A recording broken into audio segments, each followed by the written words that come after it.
और चलिए अब आपको दिखाते हैं कि आखिर कैसे नामीबिया से चीते भारत पहुंचेंगे। तो 17 सितंबर की अल सुबह जयपुर पहुंचेंगे चीते। सबसे पहले पीएम मोदी करीब 11 बजे कूनो पहुंचेंगे और चीतों को बाड़े में छोड़ेंगे। और इसके बाद आपको बता दें 17 सितंबर की सुबह चीते जयपुर पहुंच जाएंगे नामीबिया से और उसके बाद प्रधानमंत्री नरेंद्र मोदी करीब 11 बजे श्योपुर के कूनो पहुंचेंगे। तो 17 सितंबर का वक्त जो है वो सुबह का है और सुबह कूनो आपको बता दें कि जयपुर पहुंचेंगे और उसके बाद प्रधानमंत्री नरेंद्र मोदी 11 बजे कूनो पहुंचने वाले हैं। तो नामीबिया से सीधे जयपुर के लिए उड़ान भरेंगे। विमान से ये चीते लाए जाएंगे और प्रधानमंत्री नरेंद्र मोदी अपने जन्मदिन पर 11 बजे कूनो पहुंचेंगे।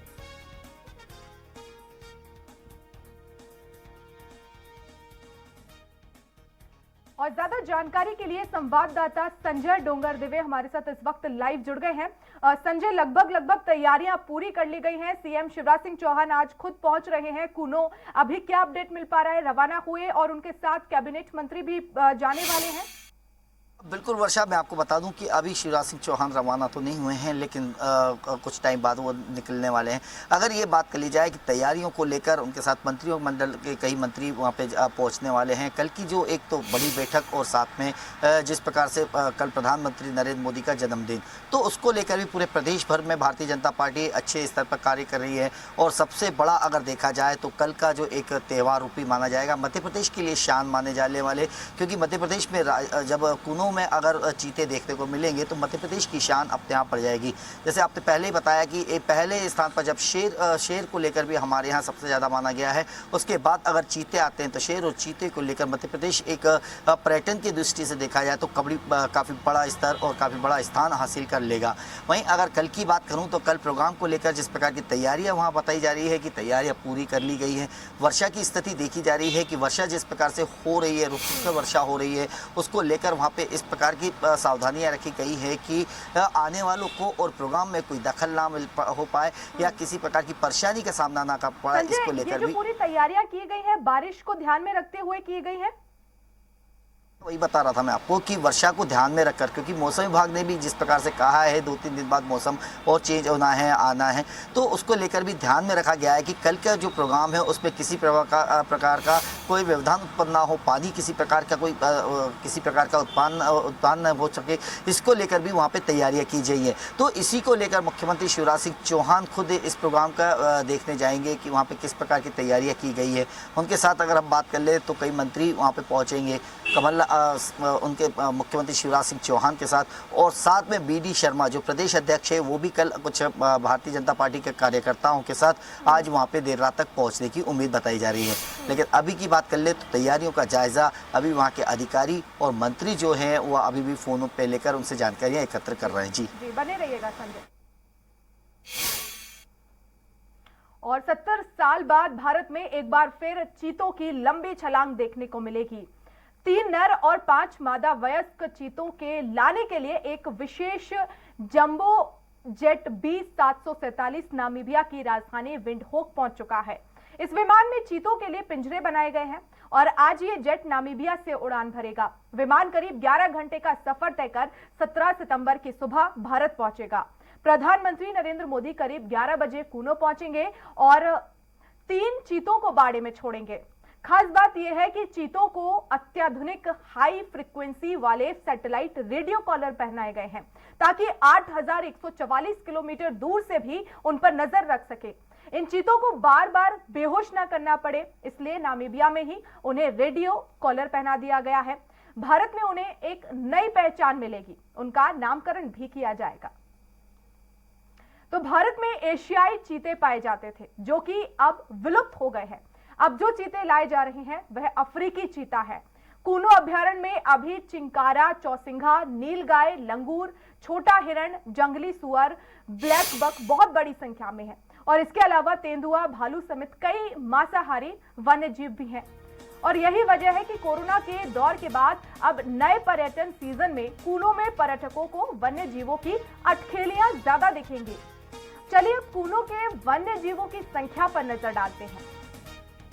तो चीतल 32,500, भालू 500 से ज्यादा चीतल हैं, आपको बता दें 32,500, सांभर 32,000, लंगूर 11,700, जंगली सुअर 7,800, नीलगाय 7,150, चिंकारा 8,450, बार्किंग डियर 1,300, चौसिंगा 1,300।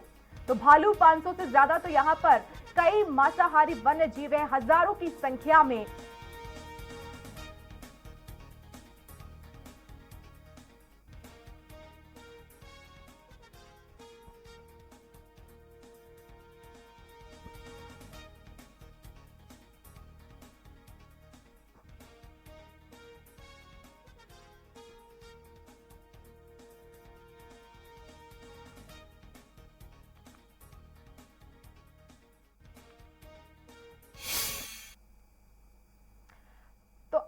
ये कि नामीबिया के चीते कूनो ही क्यों लाए जाएंगे, क्या खासियत है यहां की, देखते हैं इस ग्राफिक्स के जरिए। तो कूनो अभ्यारण्य 1236 किलोमीटर में फैला है। कोर एरिया 345 वर्ग किलोमीटर है। साल 1981 में कूनो वन्यजीव अभ्यारण्य की स्थापना हुई थी। साल 1994 में wild life institute of India के वैज्ञानिकों ने सर्वे किया। साल 1995 में 3 चरणों की सिंह परियोजना की शुरुआत का लक्ष्य निर्धारित किया गया। कूनो अभ्यारण्य के लिए 24 गांव को विस्थापित किया गया। 20 करोड़ की राशि खर्च कर 1,545 परिवारों का विस्थापन हुआ। अब मध्य प्रदेश को टाइगर स्टेट का दर्जा मिल गया और इसके बाद अब अफ्रीकी चीतों को लाने की कवायद तेज हो गई। कूनो अभ्यारण्य में लगभग 1.5 लाख से ज्यादा वन्य जीव प्राणी मौजूद हैं।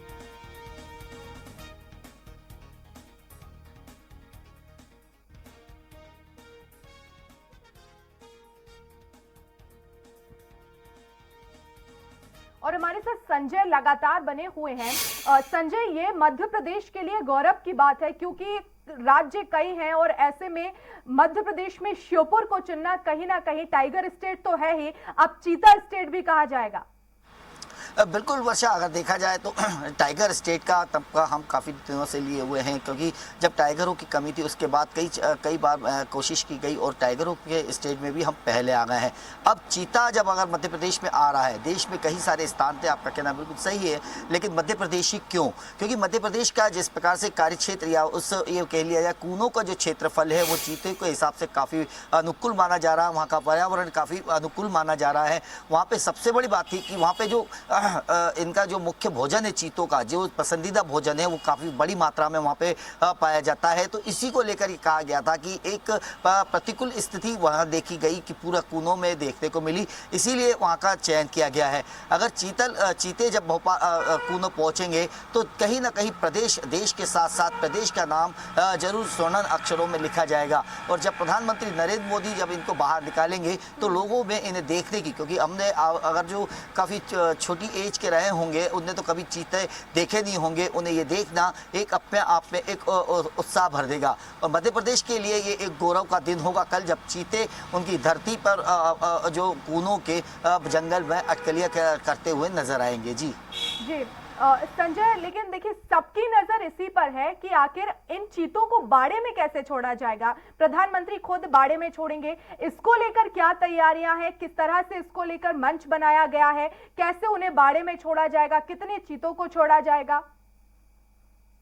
इसको लेकर जिस प्रकार की तैयारियां की गई है, पर जो प्रधानमंत्री नरेंद्र मोदी कल एक नर और 2-3 मादाओं को छोड़ेंगे। इसको लेकर एक विशेषकर जो पिंजरे बनाए गए हैं उसमें हैंडल लगे हुए हैं, उसे काफ़ी दूरी पे रखा गया।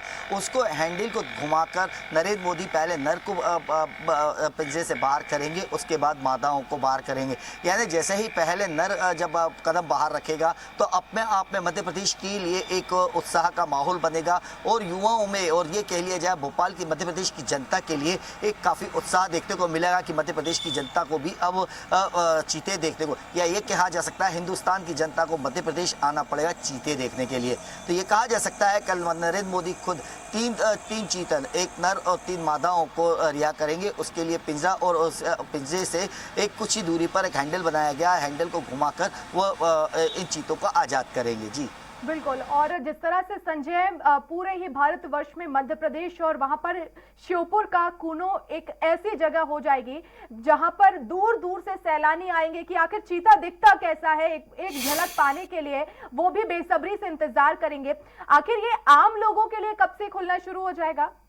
अब वर्षा, मैं आपको बता दूं कि जिस प्रकार से चीतों को आने के बाद उनका 1 महीने का क्वारंटाइन डे रखा गया है कि उनको क्वारंटाइन रखा जाएगा। उसके बाद इनकी पूरी जांच करने के बाद फिर इन्हें कम से कम 2 से 3 महीने ऐसे लगेंगे जो आम जनता को इन्हें देखने को मिल सकते हैं।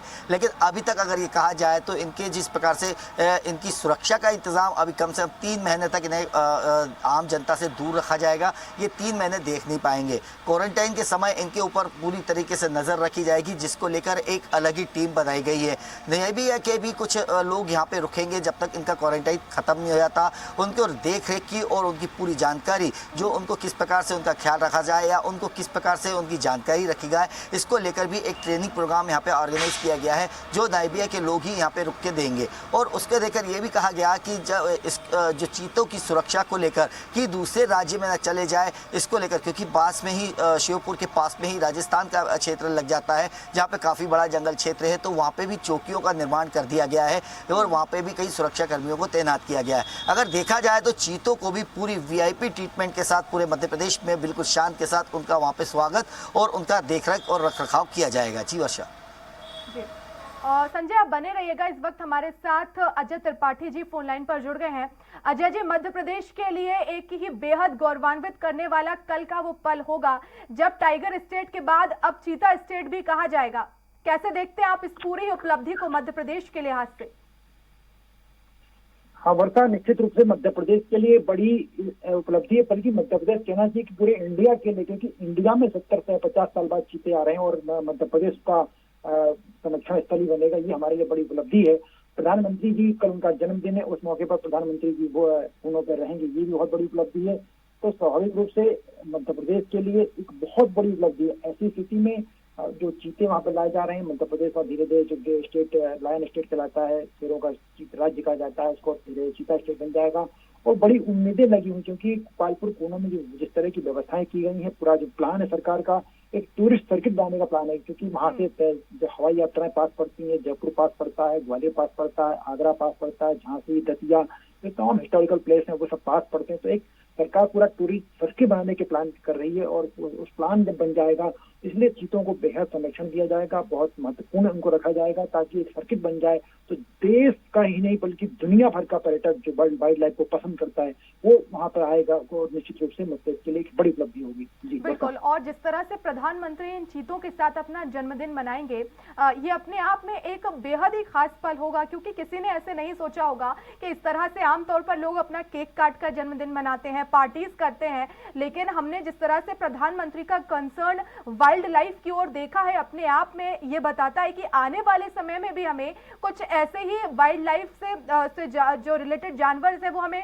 देखने को मिलेंगे। अजय जी, देखिए, वही मैंने आपसे कहा कि प्रधानमंत्री जी का आना अपने जन्मदिन के मौके पर, हालांकि बड़ी, मैंने जितने जन्मदिन प्रधानमंत्री के देखे हैं, जब से मैं उनको करीब 32 साल से देख रहा हूँ प्रधानमंत्री जी को, नरेंद्र मोदी जी को जब प्रधानमंत्री बन गए, पहले भाजपा के महामंत्री के रूप में मध्य प्रदेश के प्रभारी थे, तब भी उनका जन्मदिन पड़ा था, तो बड़ी सहजता से मनाते। इसके बाद वो गुजरात के मुख्यमंत्री बन गए, तब उनकी सहजता बनी रही, और अभी जब प्रधानमंत्री बन गए तो भी अपना जन्मदिन बड़े उससे नहीं मनाते जो तमाम परंपराएं हों, जो ऐसे समय उनका वाइल्ड लाइफ प्रेम स्वाभाविक दिखाई पड़ता है। और अब जो है कि मध्य प्रदेश में जब वो आएंगे तो निश्चित रूप से जब प्रधानमंत्री की नजर होगी तो मध्य प्रदेश की सरकार, मतलब वाइल्ड लाइफ के लोग, सेंट्रल वाइल्ड लाइफ के लोग, इंटरनेशनल वाइल्ड लाइफ सिस्टम जो है वो सब मिलकर काम करेंगे और निश्चित रूप से मध्य प्रदेश में एक बड़ी उपलब्धि के रूप में इसको देखा जाएगा। बहुत शुक्रिया अजय जी हमसे जुड़ने के लिए, और संजय आपका भी बहुत शुक्रिया तमाम जानकारी के लिए।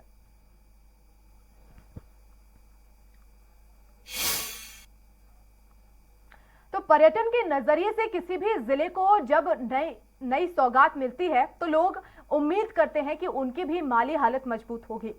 मध्य प्रदेश का श्योपुर जिला बाकी जिलों की तरह साधन संपन्न नहीं है। बड़ी संख्या में यहाँ पर आदिवासी वर्ग रहता है। एक तरह से इसे पिछड़ा इलाका माना जाता है। कूनो अभ्यारण्य में चीते आने के बाद आसपास के ग्रामीणों को अब ये उम्मीद है कि अब उनके गांव में भी पर्यटक आएंगे तो 2 जून की रोटी के लिए उन्हें भटकना नहीं पड़ेगा।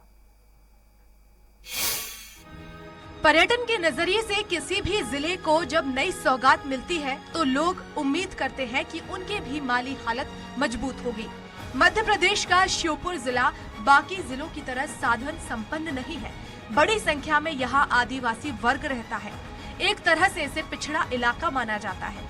कूनो अभ्यारण्य में चीते आने के बाद आसपास के ग्रामीणों को ये उम्मीद है कि अब उनके गांव में भी पर्यटक आएंगे तो 2 जून की रोटी के लिए उन्हें भटकना नहीं पड़ेगा।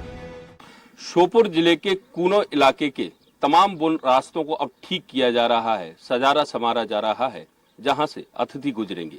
मतलब साफ है कि कूनो में देश के प्रधानमंत्री नरेंद्र मोदी 17 तारीख को आएंगे और इसी रास्ते से तमाम वीआईपी गुजरेंगे। यही कारण है कि अब इन रास्तों में पड़ने वाले ग्रामीण क्षेत्रों के सरकारी भवनों को तो सजाया संवारा जा रहा है, ये साथ ही सड़कों को भी ठीक किया जा रहा है। आखिर इन ग्रामीण में रहने वाले ग्रामीणों की क्या यहाँ पर स्थिति है और वो क्या चाहते हैं सरकार से, और चीतों के आने के लेकर उनके मन में क्या बात है और उनके जहन में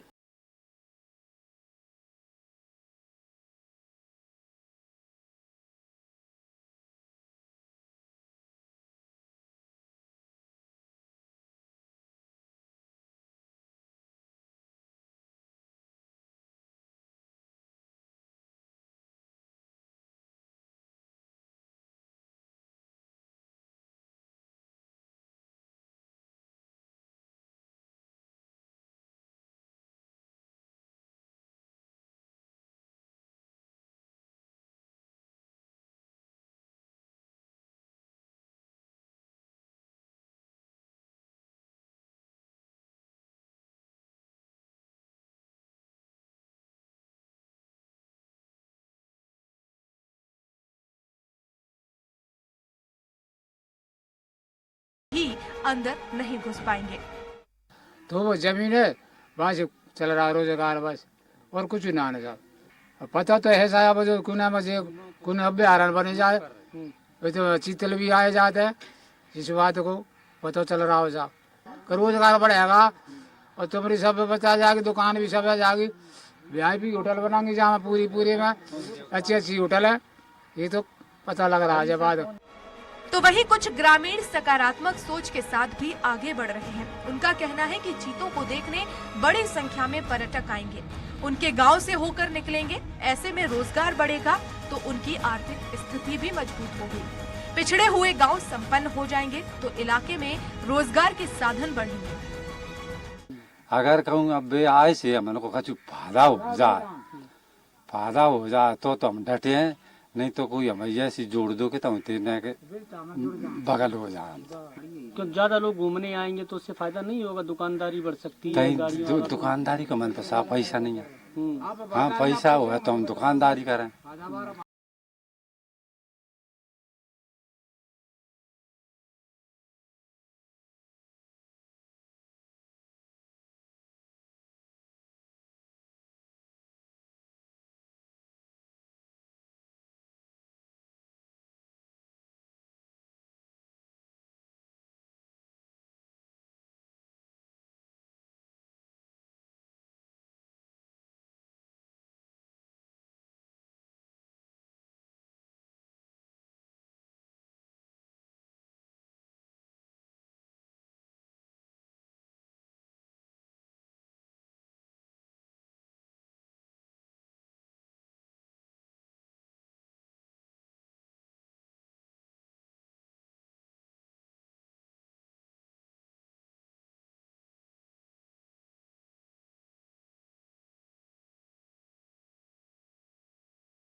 पापा सारे इलाज कराने गए तो वे अभी दो तीन दिन आएंगे। मेरी मम्मी पापा सर काम कर रहे थे, मैं आ गई था घूमने ना गया सर। घर पे सर पूरी काम कर रहे हैं। गांव के लोगों का कहना है कि चीते आने के बाद लोग यहाँ घूमने आएंगे। ये बात तो सही है, लेकिन इनके पास ना तो इतना पैसा है और ना ही आर्थिक संपन्नता कि वे अपना रोजगार शुरू।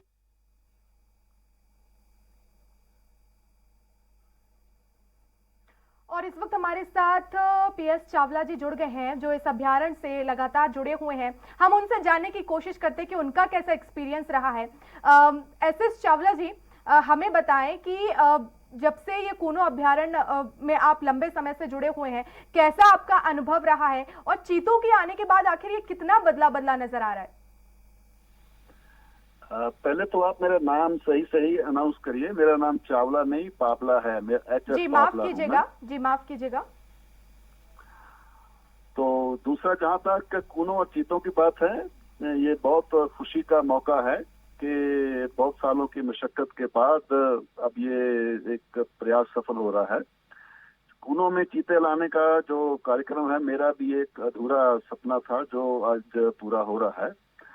और मेरा ऐसा ख्याल है कि ये जो चीते कूनों में ला रहे हैं, इससे उस क्षेत्र की काया पलटने में मदद मिलेगी, वहाँ के लोगों को रोजगार मिलेगा और मध्य प्रदेश का और भारत में जो हमारे वन विभाग हैं सभी दूसरे राज्यों के भी, उन सभी को एक अच्छा काम करने का मौका मिलेगा और देशों विदेशों में नाम होगा।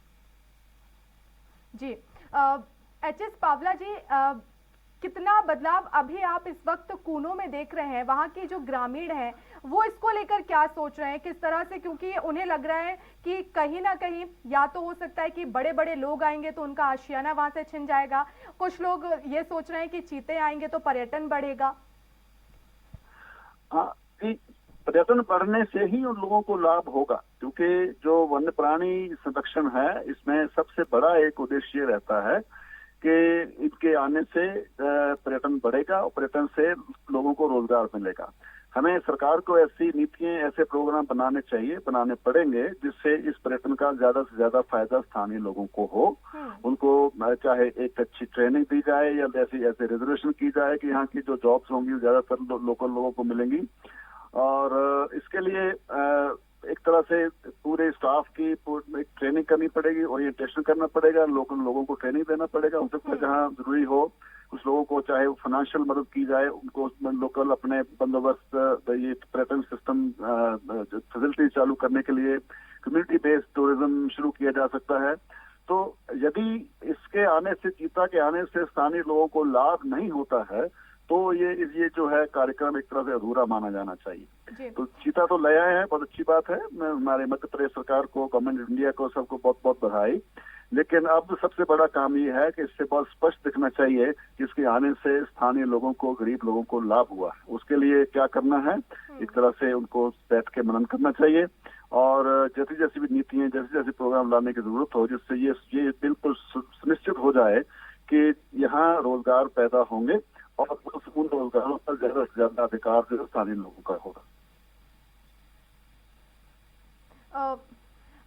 एच.एस. पावला जी, जब इसको शुरू किया गया था कितनी मुश्किलें देखने को मिली थी यहाँ पर, क्योंकि चीते हमारे यहाँ से विलुप्त हो चुके हैं देश से। अब ऐसे में 8 चीते यहाँ पर पहुंच रहे हैं। आखिर कितनी मुश्किलों का सामना इस दौरान करना पड़ा? मुश्किलें तो कोई नहीं थी।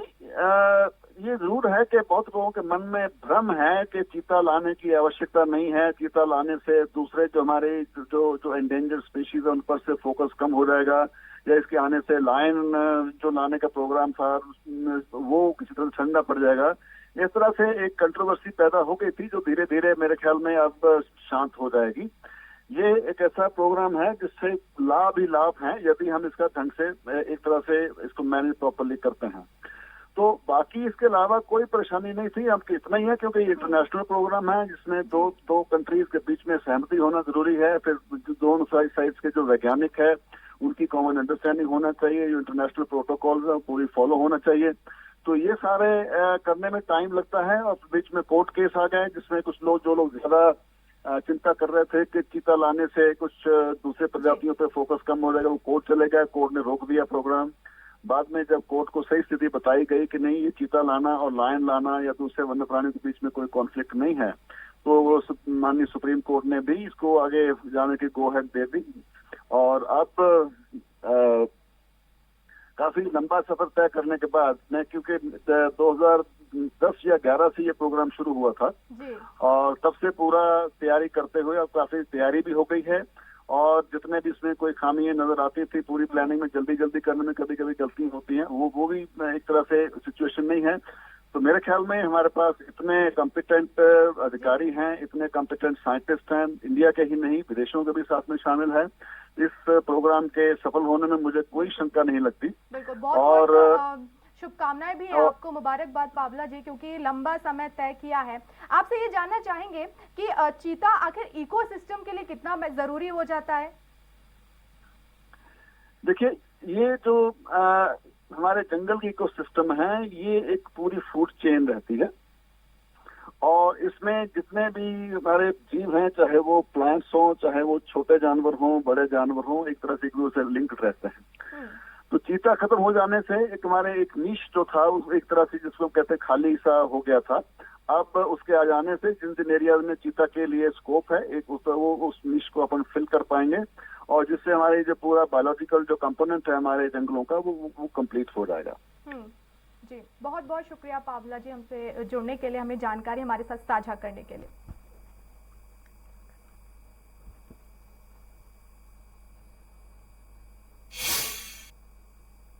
और इसी के साथ हमारे इस खास कार्यक्रम में आज के लिए फिलहाल इतना ही। नमस्कार।